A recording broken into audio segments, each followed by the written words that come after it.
How to add logo in the Filmora editing app. So let's get started.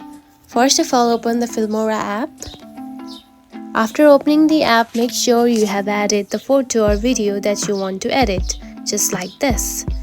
Now, to add the logo, tap on to plus sign option right here, just like this.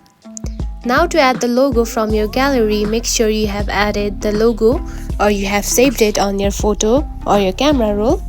Now select the logo that you want to add, just like this, and tap on to import. Now wait for a few seconds and now you can see the logo has been added.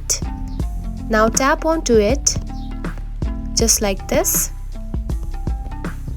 and simply edit it and put it wherever you want to add it, just like this.